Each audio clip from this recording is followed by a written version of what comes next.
कांग्रेस नेता राहुल गांधी ने गुजरात में ड्रग्स को लेकर केंद्र और गुजरात सरकार पर जोरदार हमला बोला। गुजरात में बार बार ड्रग्स सिंडिकेट का भंडाफोड़ हो रहा है, इसलिए राहुल ने सीधे पीएम मोदी पर निशाना साधा और सवालों के जवाब मांगे।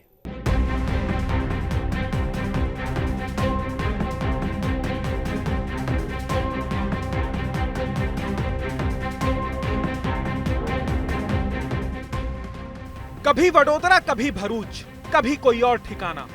गुजरात के अलग अलग शहरों से जिस तरह ड्रग्स के जखीरे बरामद हो रहे हैं, जिस तरह ड्रग्स की खेप बंदरगाहों पर उतर रही हैं और सुरक्षा एजेंसियों के हत्थे चढ़ रही हैं, उन पर सियासी सवाल जवाब का सिलसिला भी तेज हो गया है। कांग्रेस नेता राहुल गांधी ने इस मुद्दे पर एक के बाद एक कई ट्वीट्स कर प्रधानमंत्री मोदी से कई सवाल पूछे। राहुल गांधी ने लिखा, गुजरात में ईज ऑफ डूइंग बिजनेस, प्रधानमंत्री जी इन सवालों के जवाब दीजिए। गुजरात में हजारों करोड़ की ड्रग्स पहुंच रही है। गांधी पटेल की पावन भूमि पर यह जहर कौन फैला रहा है? बार बार ड्रग्स की बरामदगी होने के बावजूद पोर्ट के मालिक से अब तक पूछताछ क्यों नहीं हुई? गुजरात में ड्रग कार्टेल चला रहे नार्कोस को एनसीबी और अन्य सरकारी एजेंसियां क्यों नहीं पकड़ पाई?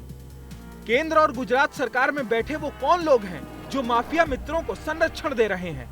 प्रधानमंत्री कब तक मौन रहेंगे? जवाब तो देना ही पड़ेगा। बता दें, कुछ दिनों पहले ही गुजरात एटीएस और मुंबई नारकोटिक्स सेल ने करीब 2000 करोड़ की ड्रग्स की बरामदगी की थी। वडोदरा की एक केमिकल फैक्ट्री में एमडी ड्रग्स की खेप केमिकल की शक्ल में तैयार की जा रही थी।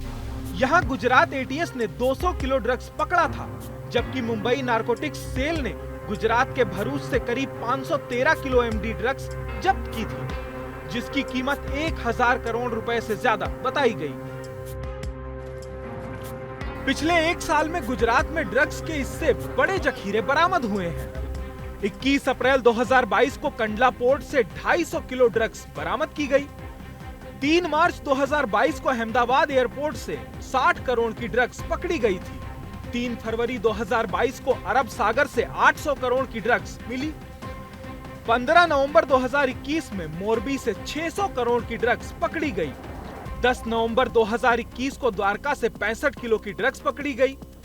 23 सितंबर 2021 को पोरबंदर के समुद्र में से 150 करोड़ की ड्रग्स पकड़ी गई। 16 सितंबर 2021 को मुंद्रा पोर्ट से 3000 किलो की ड्रग्स पकड़ी गई, जिसकी कीमत करीब 21,000 करोड़ रुपए है। गुजरात में इसी साल के अंत में चुनाव भी हैं, तो ये मुद्दा अभी ठंडा भी नहीं होने वाला। सरकार को भी डैमेज कंट्रोल करना ही होगा। आज तक ब्यूरो।